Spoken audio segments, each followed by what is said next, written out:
Underwood. Thin ice! So I can't knock down a triple here.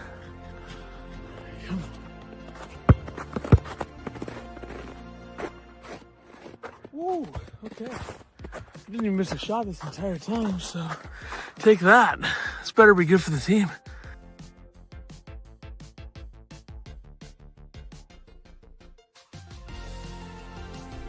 Oh, I thought for sure. there it is. Boom! Yes!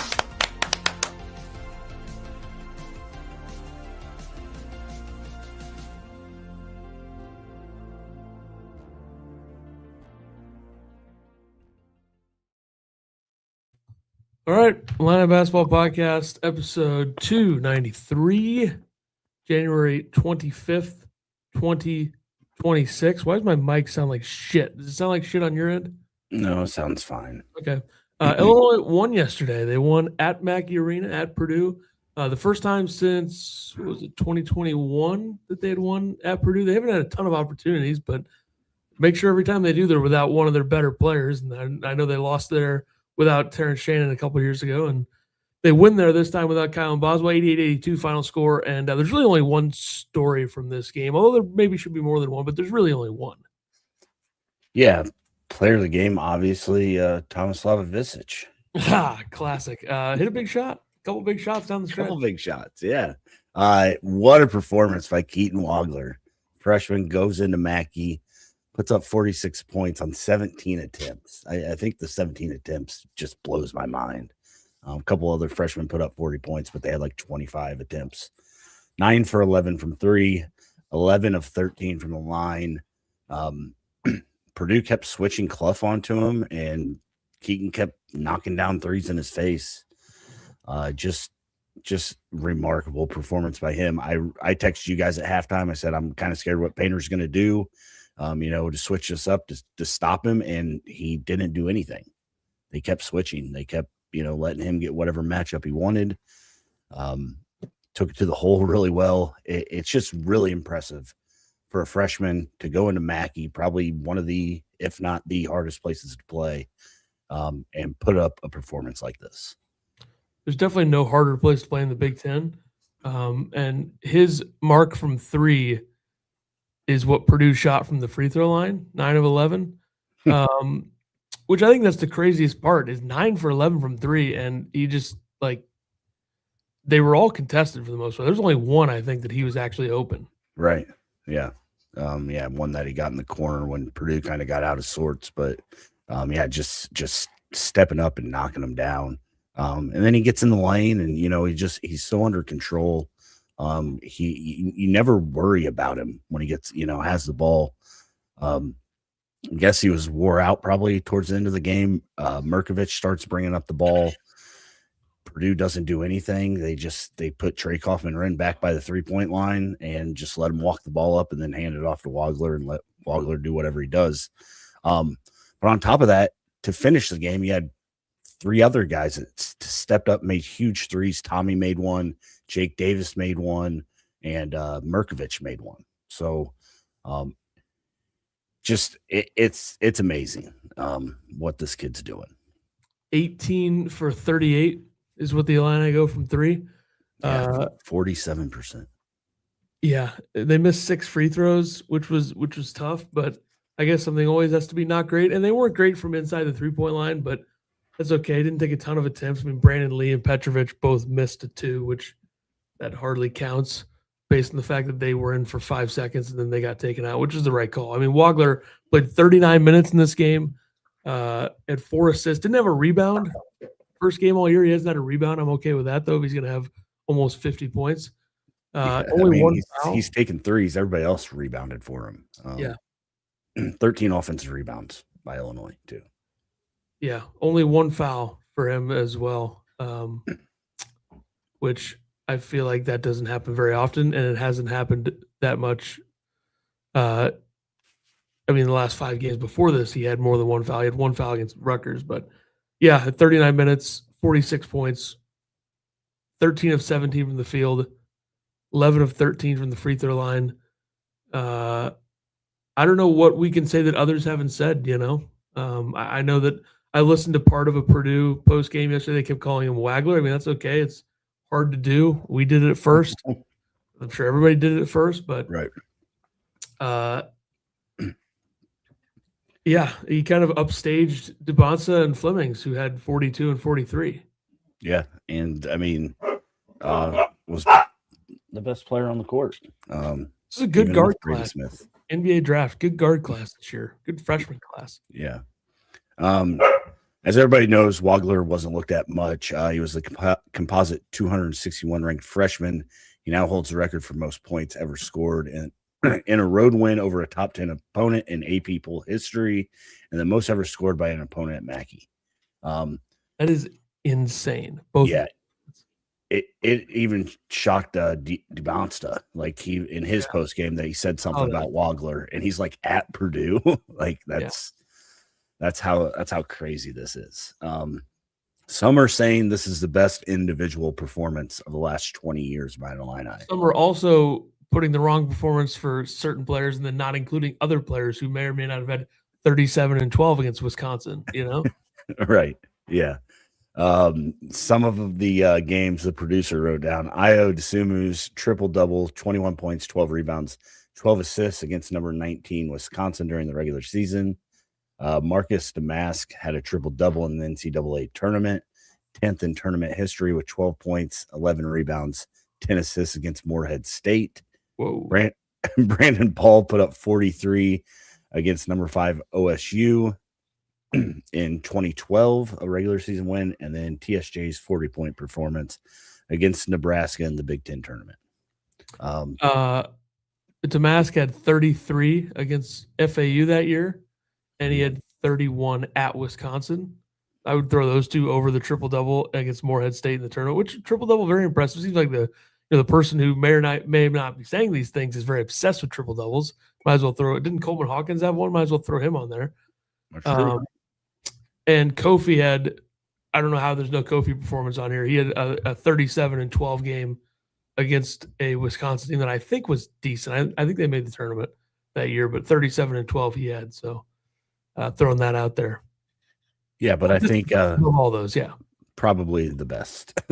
Yeah, I mean the Brandon Paul is impressive, but I haven't checked the efficiency numbers for that game. Yeah, true.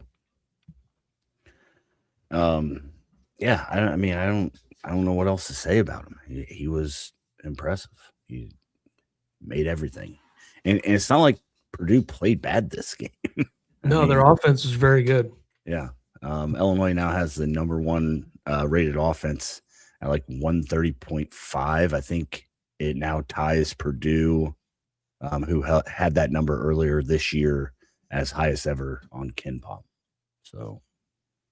Jay says, like I said over a month ago, is Wagler the best freshman to ever play at Illinois?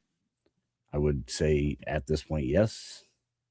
Jeffrey says, Mackey makes State Farm Center look like a bingo hall at the local VFW. Brandon Paul went 11 of 15 and 8 of 10 from 3 in that game. And he had 8 rebounds, but he also had 7 turnovers, and he was at home. So I'd put this above that. Ohio State was ranked 5th at the time. Okay. Purdue was ranked 4th. It was on the road. He made 1 more 3, had 4 less turnovers. Yeah. Jim says, any hopes of mine that there could be an outside chance that Keaton could come back for 1 more year just went out the window. He could easily be a lottery pick. Yeah, I think he moved himself up into like top 10 right now, is my guess. I'll have another. I'm sorry that your wife left you. Glad you brought that on the podcast. Embrats, there were other 40-point scorers happening too. Yes. Talked about that. Is this team Brad's best? Best team Brad's ever had? No. No. Not ready to go there yet. Best start. Certainly the most impressive in Big Ten play through 9 games out of all of them, I'm sure. I don't think he's ever been 8-1. No. And I mean, he's won 9 in a row. He hasn't done that. It was his 100th Big Ten victory also this game. The schedule hasn't – I wouldn't say the schedule through 9 games in the Big Ten has been difficult. I wouldn't say it's been easy.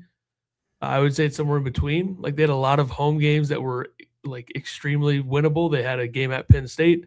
The tough ones, obviously, at Iowa, at Purdue. You think it's like Right, the best team, like the most balanced as far as like who can hurt you? I mean, like Stojakovic had 30 last game. Big Z Yeah. had 18 one game. Stojakovic was awful yesterday. Yeah. Tommy had 24. Yeah. couple games I think ago. I think they have a really high ceiling. I won't walk back my national championship comments. I don't think I need to, but I've always, thought this team had a very high ceiling. I still hesitate to say it's Brad's best team, but I think it's definitely like the most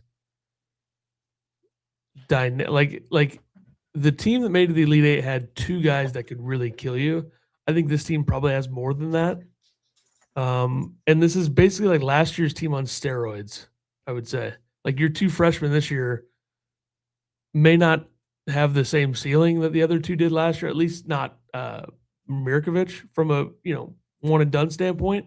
Yeah. But Wagler and Mirkovic have been much, much bigger, more consistent impact players through 20 games as opposed to what we saw from KJ and Will Riley, who were both very good last year. But I think they're much more trustworthy. And then you have, 2 7-footers. And even when Hummer has had a garbage season in a lot of spots, a guy that you really needed coming back, they have been, it hasn't affected them that much. Obviously, last year they had a big game without KJ and lost it. I guess USC is not a big game, but they lost a game without KJ that they should have won. And now they win a game that they should have won, which is Maryland, and then they win a game maybe they shouldn't have won without Boswell. So I don't know what I'm trying to say, but I'm not ready to say this is his best team. Not his best team, but it definitely has a great chance to be his best team, regardless of even like if they make it to the Sweet 16 and lose. I still think this could be his best team because we still talk about the 2021 team as one of his best, if not the best, and they lost in the second round. It's true, yeah. The sister Jean. Yeah, and I think that finally that I mean it's kind of been coming, but like the Tyler Underwood haters, the people that say that he only got the job because of his dad, I think they can all shut up now. I mean, he did only get the job because of his dad. But he did bring Wagler in, and he has the best offense in college right now. So, congratulations! Yeah, absolutely. Brad has been much better this year with in-game adjustments, in my opinion. Yeah, I mean, I don't know how much they adjusted in this game. I think they just kept doing the same thing. But again, Purdue didn't really make any adjustments either. So it was a high quality game. I thought the refs were, good enough. I know Purdue fans are mad about the hook and hold, whatever, but I mean, isn't that rule in there because of Purdue player, I believe? So Matt says one of the all-time best performances given the kid is 18. Yeah, I think that's probably the big 18. Go to Mackey, never been there, and do this it's insane. I think that's all I can say. I keep saying it, but that's all I can say. Talk about the other parts of the game, I guess. Brad Underwood and Illinois outclass Painter and Purdue in the final 4 minutes. Purdue led 73-69 at the under 4. Tommy, who hadn't scored all day, scored 5 straight points, including his first field goal of the game, a 3 to tie it at 73. I think he made one of 2 free throws, then knocked down a 3, so that's 4 points. Yeah. And then he knocked down another 3. Ended with 7 points, 8 rebounds for him, 4 offensive rebounds to lead the team. Like I said, we talked about rebounds a little bit, but yeah, I think at one time Illinois had like 10 offensive rebounds and Purdue only had like 13 total rebounds. So 33 rebounds for Illinois, 19 for Purdue. A lot of that also is because Purdue couldn't miss in the first half. I mean, Purdue shot lights out in the first half. They ended the game 57% from the field, 37% from 3, and 82% from the line. So, again, Purdue tough to lose that game. it wasn't that Purdue was bad. They only had 3 turnovers, I think, this game too. Purdue's players that they need to be good outside of Braden Smith were bad though. Yeah, Fletcher Lawyer didn't touch the court the He last 4 stinks. The minutes. producer's right about that one. He's not good right Did now. he write that somewhere? Or? No, but he's always said that, right? Doesn't he? Yeah. And Clough and TKR were like useless in a lot of areas too. Yeah, 20 minutes for Fletcher, 6 points, 1 for 5 from the field, 1 for 3 from 3. Really, Oscar Meyer stepping up. Yeah, leaving Oscar Meyer open so often was driving me crazy. And I'm pretty sure it was Hummer's fault most of the time. So take one on the chin there for Hummer. But the hate train was awfully high for the Underwood nepotism last year. Not hearing much of that this year, says Jay. Jake Davis makes a go-ahead 3-pointer with 2:30 left in the game, and Illinois leads the rest of the game. During the final stretch, Merck hit a 3, went 2 for 2 from the line, got to talk back at TKR a little bit. I believe TKR got a warning for taunting a freshman. So, yeah, cool, buddy. But, yeah, Merck got the last laugh. Merck said that he was screaming for 7 minutes after the game, and breaking chairs or throwing chairs and breaking people's clipboards. And the dude's a menace. Once the script orange jerseys come out, I'm definitely buying a Merkovich jersey. I can't find them right now, though. So if anybody knows where you can find those, let me know. I would like to order one. Keaton hit 2 big free throws to close out the game, too. Made a floater in the lane. He just kind of gets to his spots and he makes his shots, like we said. Difference makers. Merkovich on the ball down the stretch saves Keaton's motor. I think we talked about that a little bit. So I'm just going to be honest with you guys. I got up a little late today, and the producer made a lot of notes. So we might just be repeating the same thing over and over again because I don't know what he wrote down. Stojakovic, I guess we need to talk about him. A lot of people were hating on him. I think you were hating on him. I think you said he sucked already today. So, I mean, he was guarding Braden Smith, guys. I thought this matchup for him on both ends was difficult. I mean, if he's not able to get to the rim, and Purdue's got a lot of size, even though that Jacobson is maybe the most useless 7'2" player I've ever seen. Yeah. He's still 7'2". Right. I'm very surprised that guy is not even like remotely ready to like Zach Edey's sophomore year. He was already a stud. I thought he was supposed to. I thought like he got hurt last year, right? So he redshirted. I thought he was supposed to be an absolute stud last year, and he came in this year. And they got the Chinese big man, right? So he'll probably be a monster right away. True. But no, the Stojakovic, I just think this is a bad matchup. Like if he's not going to make threes, which we don't need him to, but he did it against Maryland. That's why he had 30. Yeah. And if he's not going to be able to stop and pop mid-range jumpers, if he's not making them, or if he's not getting to the rim because of Purdue's just big. I thought this was just a bad clog the lane. I mean, and they switch everything. I mean, the way he plays offensively does not work well against Purdue. So again, you're going to have games where he scores 30. You're going to have games where his offense, his skill set just doesn't match up well. But like defensively, I know he fouled Braden Smith on the elbow, jumped and gave him an and-1. People are mad about the foul when they were up 4 and on the 3-pointer, but he only gave up 2 points instead of 3 points to Braden Smith. So I actually think it was a great foul. You guys can hate on that if you want. Take back what I tweeted. Yeah. What's up, Cheesang? Jeffrey said he had a terrible game. Cheesang says Andre getting caught on the pump fakes twice toward the end was rough to see. I agree. But again, it's Braden Smith. If anybody can do it, it's him. Stojakovic's point totals in the new year in Big Ten play 12, 12, 17, 4, 7, 30, and 5.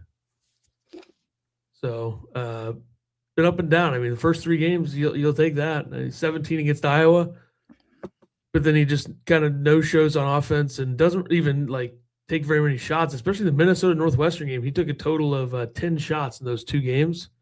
And, what can you do at this point? They won and he scored 5 points, and that's what it is. I mean, the starters, outside of Wagler, nobody had double-digit points except for Mirkovic, who had 12. Yeah, I mean, Wagler outscored the rest of the team. Yeah.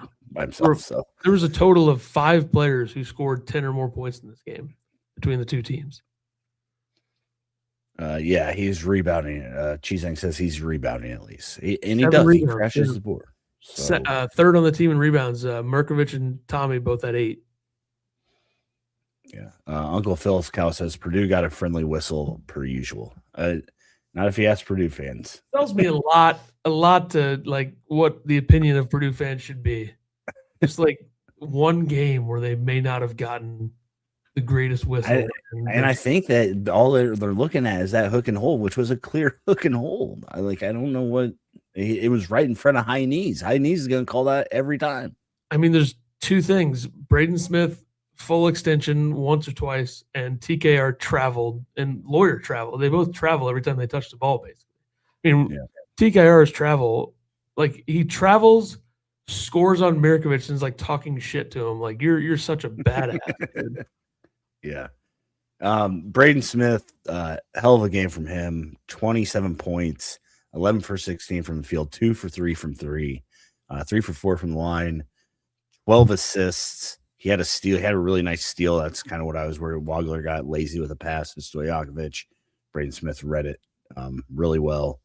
And then he rolled his ankle, and you would have thought that he was going to be out for the rest of his life. And then he's done that before, hasn't he? Yeah, I mean, it's basically, to get the stoppage of play, which is kind of crazy. And I think to try to bait a foul call, but he rolled his ankle on Clough, whatever. Classy move by Brad Underwood, clapping for him when he came back, though. So, and Tommy trying to help him out, Yeah, Tommy reaches out his hand and Braden smacks it away. Well, I don't know if he did that. Matt Dock, $10. Thank you, sir. TKR is a punk, talking shit all game, but didn't have anything to say in the post game. Great one. Thank you, Matt. We appreciate you. TKR fouled Wagler on his drive to the lane, the turnover. Yeah, I mean, that probably could have been a hook and hold. Like, he hooked his arm while he was spinning. It seemed like Wagler was kind of getting some kind, like there were some calls that probably weren't fouls on Wagler that he got, and there were also some that he didn't get. So again, I think the refs were fine this game. Of course, in our text message, we complain about the refs just because that's what we do. But overall, I thought it was fine. I think that are you surprised at all about Mirkovic not being mentioned in NBA draft stuff at all? Like, this is a perfect NBA prospects in a lot of ways. In terms of I know he's young, but he will be ready to play right away. Yeah, I'm surprised. I am too. I feel like he should be like a late first round, early second round type guy, and I don't think anybody's talking about that at all. Yeah. I don't know. You know me, I don't know NBA that well, but he just got great instincts. He can shoot. He is a son of a bitch to play against. He's tough. I don't know. It's weird. He's a great passer. He's 6'9". I don't know. Chase says if Big Z was talking as much as TKR, he would have got teed up. Yeah, TKR just got a warning. The NBA Fred apparently wants us to know that I don't even know what that means from Fred. Illinois will struggle when Boswell comes back, and will struggle without Boswell when he comes back. Yeah, that's confusing. How many NBA players are on this team? Ethan? Does Jake Davis count now? I think Boswell will get a look if we count that. Probably like 3 or 4. It's hard to tell. There's one, like, for sure, obviously. Petrovic. He'll get a look, yeah. 1 minute for Petrovic, by the way. I think him and Braden Smith stand side by side because he's listed just 2 inches taller than Braden Smith. I don't know if that's the case or not. Hopefully they get one more murkier. Dude is definitely a future pro. Yeah, I mean, I'm not gonna hate if he doesn't go. I'll take another year, Merc. So, other notes and quotes. The first question from Joey Wagner asked, "What point were you like, whoa, Keaton's feeling it?" And Jake Davis, probably the best quote ever. Can you read that for me? Appreciate you. What is it? Down here, other notes and quotes. Jake Davis's quote.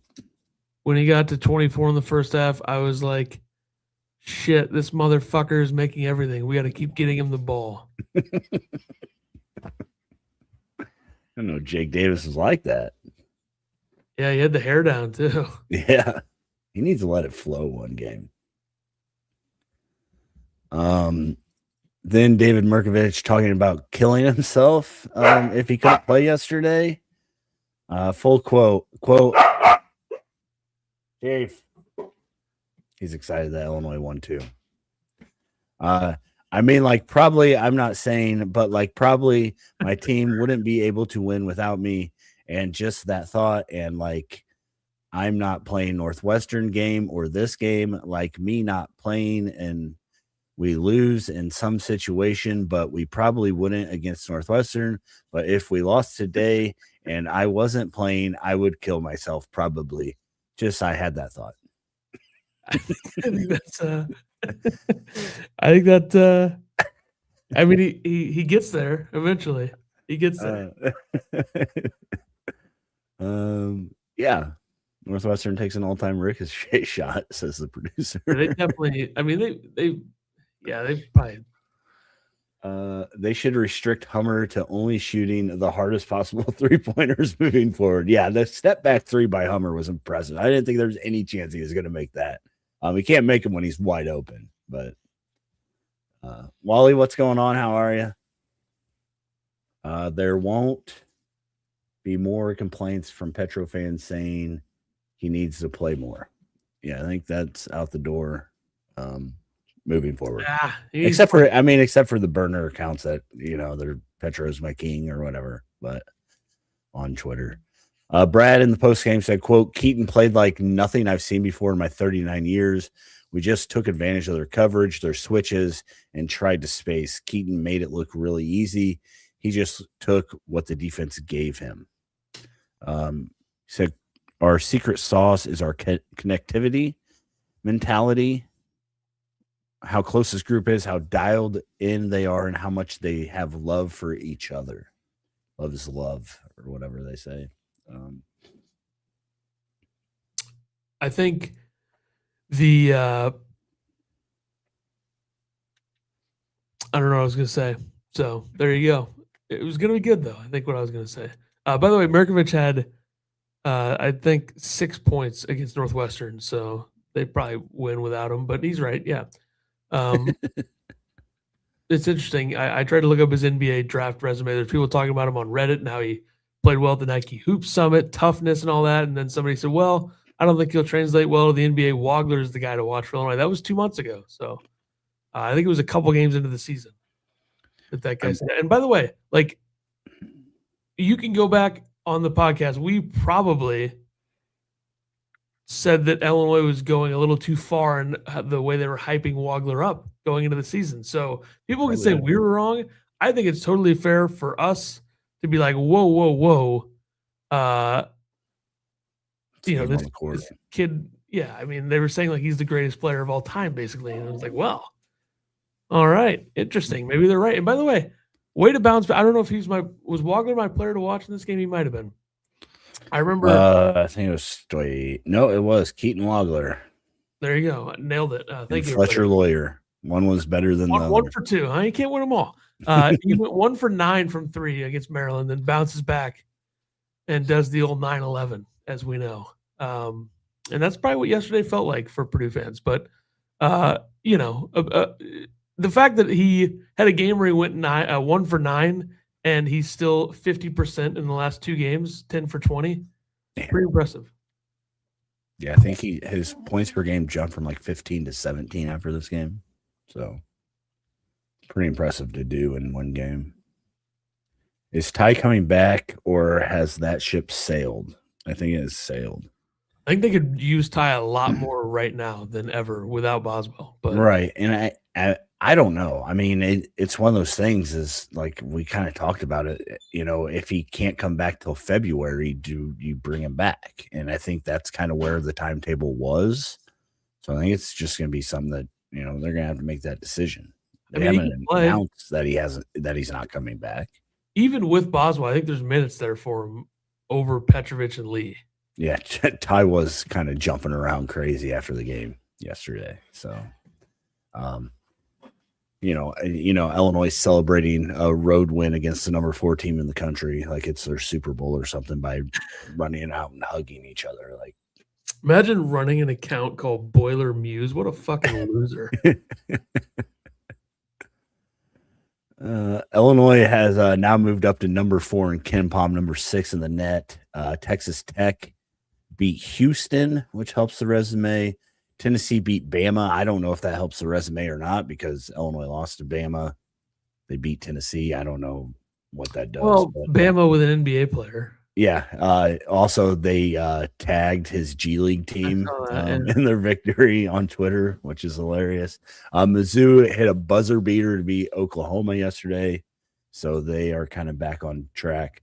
UConn and Nebraska are officially locks to not hurt you at all in March. So all the losses looking okay. I mean, again. Yeah, I mean, the Bama one is a little weird, but to be fair to Bama, they've lost to all good teams with the exception of probably Texas. Yeah. But they're 3-3 in the SEC. However, they have Missouri coming up. That's an easy win. Missouri's going to get cooked in that game. So they'll be 4-3. But then they got Florida, so it's tough. Do you think Gene Katie likes apples? Is that a question or? Yeah. Probably. How do they like them apples, Rewatched Good Will Hunting a few days ago, so I had that line on the brain. But hopefully he enjoyed that performance in front of. He's like, "Whoa, this kid impressive!" And by the way, like Purdue fans are going after Painter right now, and how bad this. I know it's crazy. He definitely didn't do. That's probably the weakest Painter coaching job in a game against Illinois that we've seen in a while, though. Yeah, I think it's kind of the last 2 games, combined. I mean, letting Dent go off and then having Wagler go off on you. It's got to, but I'm sure Painter has the same, mentality as Brad. One guy can't beat you. And again, if the other guys don't step up and hit those shots late in the game, Illinois probably doesn't win this game. I mean, Wagler had a great game, but Tommy and Merck and Jake stepping up at the end and knocking down big shots. That was huge. Jake Davis, 41% from 3 this year. 2 for 7 in this game, which not great, but made the big one. Yeah. He missed like his first 3, didn't he? Just kind of, and they were wide open, which hurts. But so did Hummer. So Hummer, another 50% shooting from 3, by the way. 50%. Wagler is shooting 47% in Big Ten play from 3. That's Hummer on the year 33% and 28% Big Ten play. So he's right. Easy. All right. I saw Aaron Wright say that Wagler's actual efficiency shooting percentage was like 101.2%. I don't know how you're more than 100%, but I guess that's pretty good. Yeah. Where do you think this team is going to be at the end of the season? How will they finish in the Big Ten? Where are they going to get seeded? They're going to win the Big Ten. They'll be 1 seed. Okay. I don't know how to answer this question. I mean, it was very pessimistic when Boswell went down going on the road. Didn't think that they would win this game. I didn't think that they would win Michigan State. I didn't think they would win at Nebraska. I might have to rethink that now. So I don't want to say this team's better without Boswell, but I don't think they're any worse, I guess.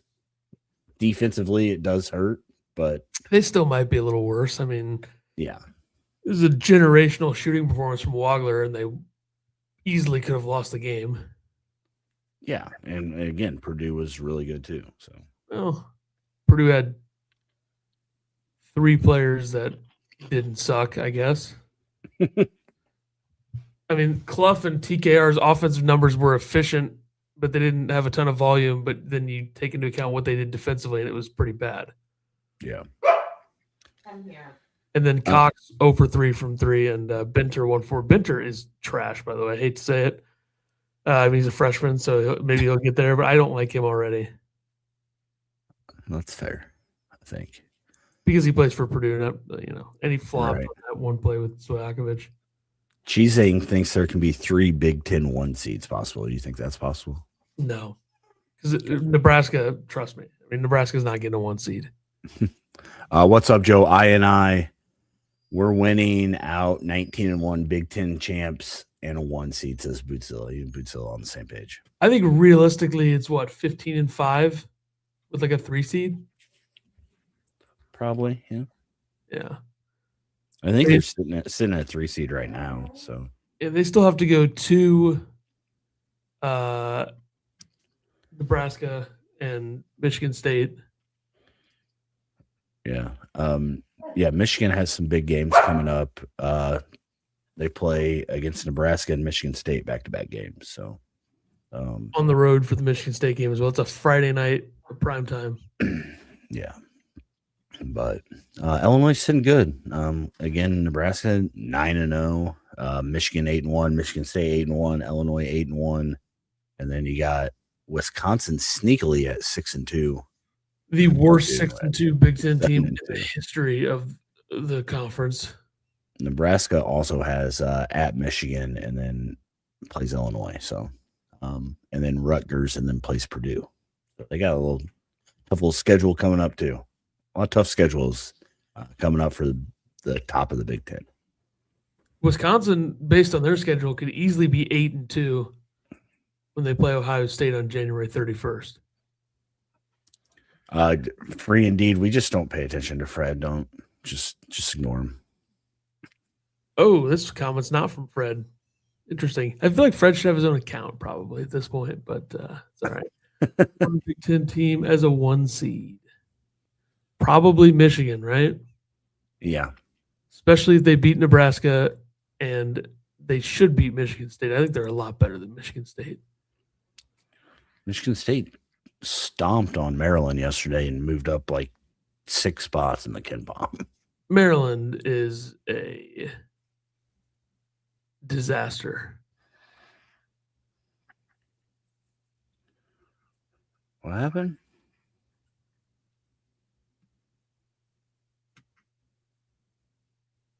I think he's trying to compare. I got you. Peterson. Yeah. Peterson definitely doesn't have Pedersen. I don't know, however you say it. Doesn't have the mentality of Merkovich. Merkovich would never sit out. All right. Anything else you want to talk about with Purdue? Great win. Yep. It's a good win. Definitely a good win. And probably great. Good and great. Great Yep. and good. Illinois is back at home. Yeah. By the way, this comment real quick. Thursday. Oh, Don't sleep on Michigan State. I won't sleep on Michigan State, but I just think that their brand of basketball is so boring and so It is, annoying. yeah. It's hard to. I like they find ways to win games, but man, that offense can just be so bad sometimes. But yeah, I mean, Michigan State finds ways to win, and they'll probably end up winning the Big Ten. But I hate them. Since the expansion, the fact that you don't have a home and away against every team, every home game is important, and every road game is important. The Big Ten is just tough. I agree, Ryan. Now Illinois knows they're elite and can beat anyone. Great place to be. Elite. Go buy your elite hats on Fourth Wall something. Yep. Illinois and Washington Thursday night at 8:00 on FS1. Illinois is 17-3, 8-1 in the Big Ten. I think they'll probably move up to 7 in the AP, maybe 6. 7's my guess. That's what I had buddy group ask. I think 7-ish would be That'd be 6, good. 7. Right. Definitely. Washington is 10-9, 2-6 in the Big Ten. It's been a bit of a struggle. They've lost 5 of 6. They do play Oregon today at home on Peacock. But they've lost 5 of 6. They beat Ohio State by 7, but lost to Nebraska by 10, lost to Michigan State by 17, lost to Michigan by 10, lost to Purdue by 8, lost to Indiana by 10. So they haven't, they haven't lost games by a lot, I guess. Lathan Somerville, who was at Rutgers, who bodied Merez Johnson when they were in high school, sophomore year. He hasn't played since December 19th. And Desmond Claude, who is the USC transfer, has played 8 minutes in their last 4 games. He missed 3 of those games and came back against Michigan, only played 8 minutes. So he's been hurt as well. So we'll see what the status is on those 2 guys going into the game. And, they are a team that relies very much on a freshman. German big man, Hans Steinbach, who had 21 points and 12 rebounds against Nebraska in the loss. So big matchup there for Illinois.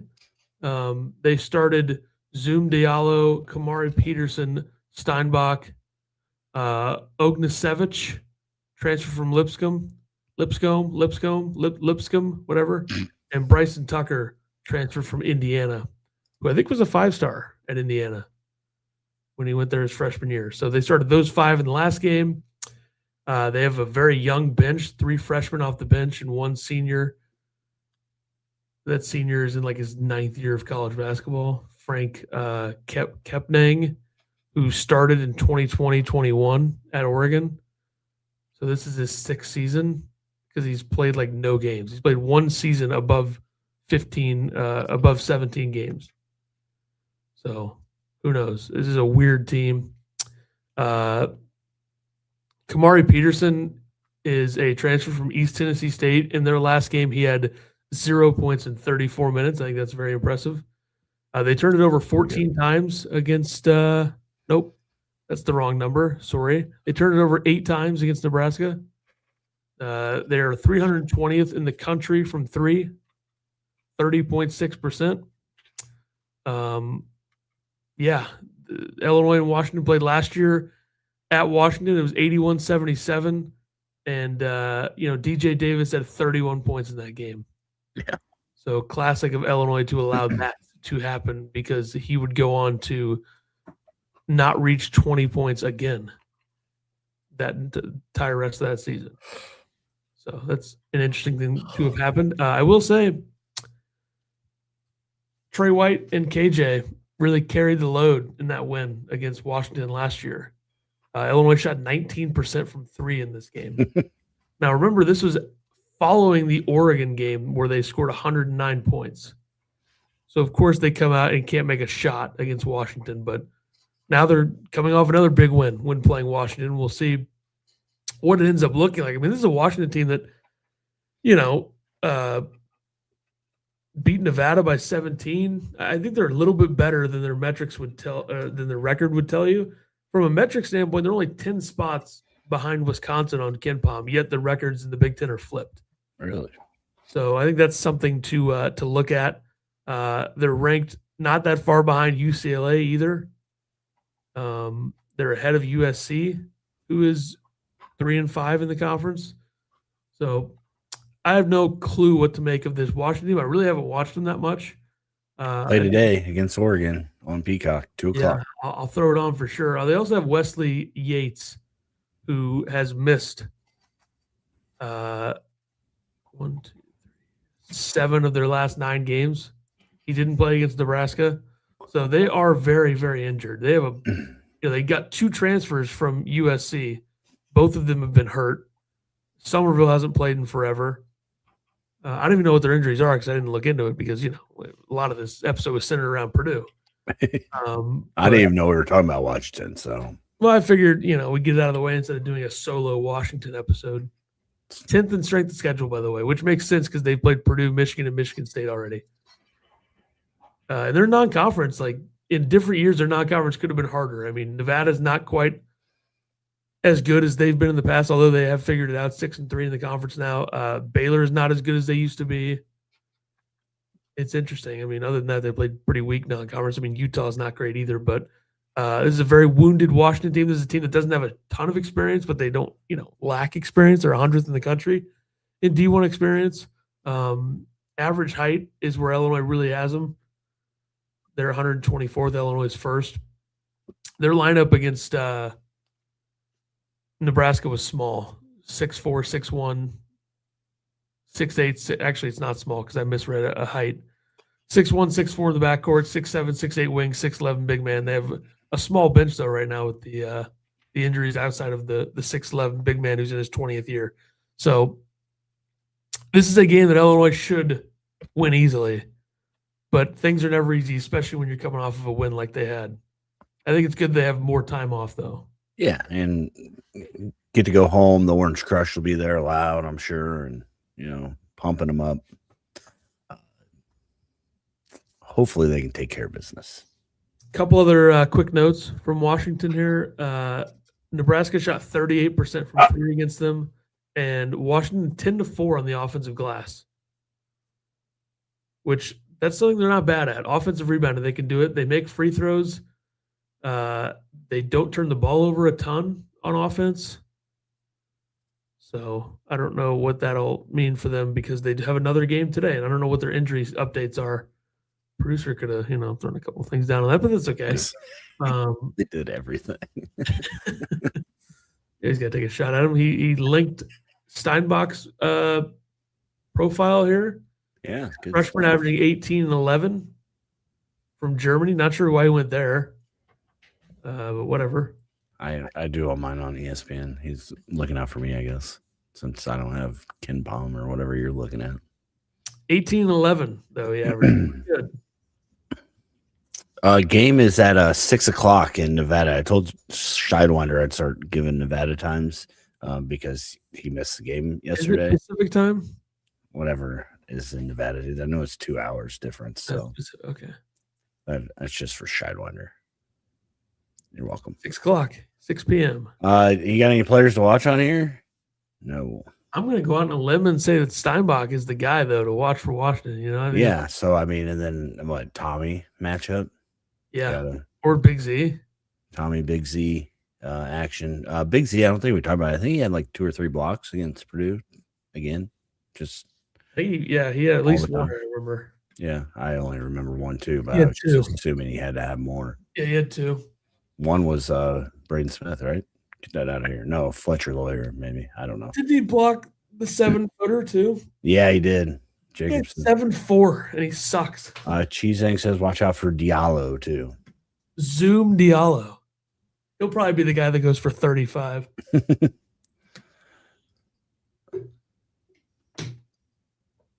Zoom Diallo. Averaging 15 points, 3 rebounds, 4 assists. 6'4", sophomore. So, I mean, Danny Sprinkle's a good coach. Like, I don't think that can be forgotten when it comes to Washington's numbers. Like, they do have a good coach. I think this is a guy who they can win these games here and there that they shouldn't win. I don't think it'll be this game in particular. I will say Illinois is up to 4th on Ken Palm as of this morning. Remember, they opened up at 6 in the preseason. They haven't been down. They haven't been in the top 4 since they were number 3 for the Texas Tech game. And then they were number 4, and then they were 11th after they lost to Alabama. What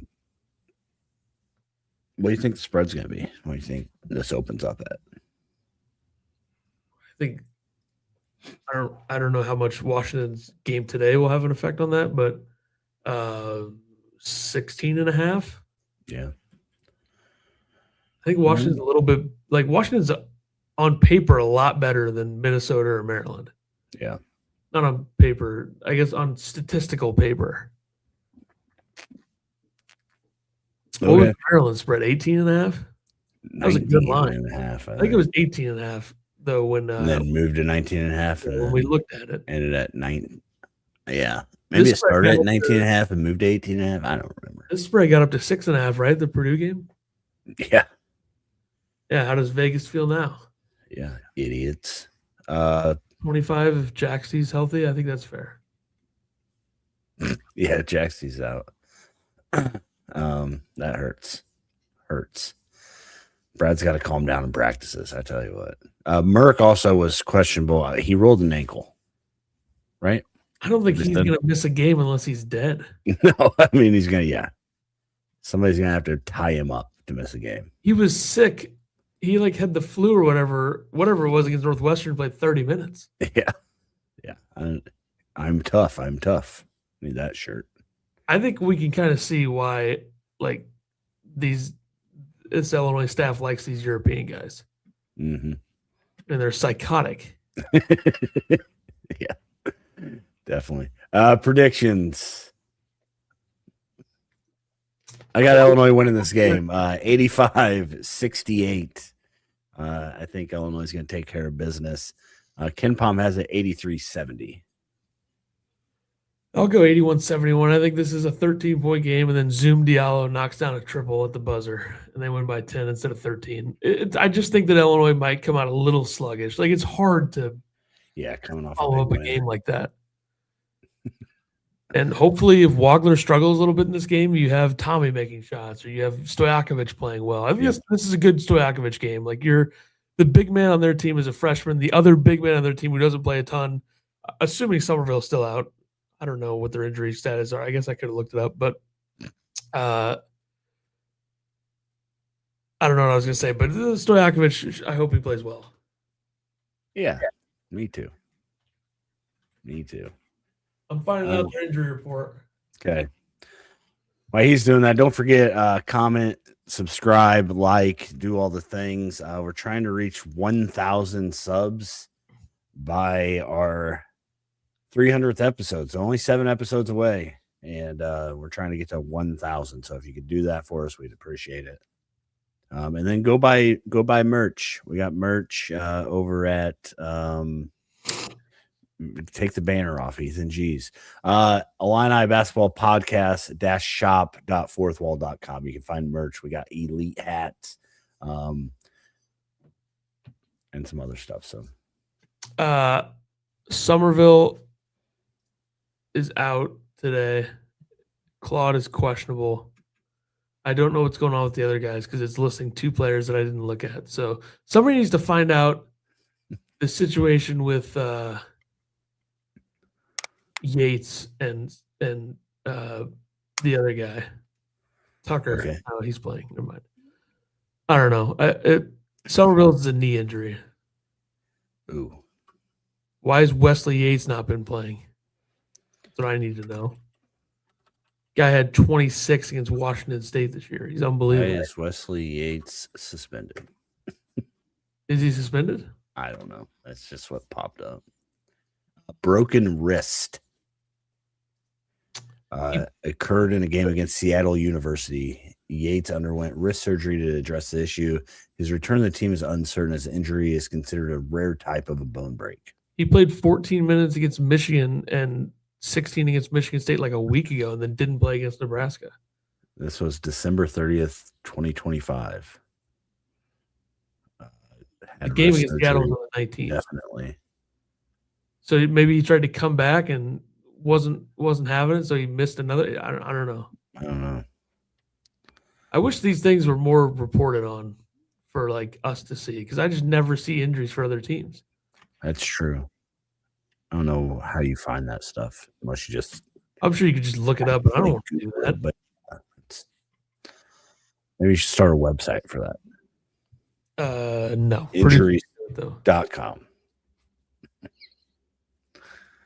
You get a Morgan & Morgan sponsorship.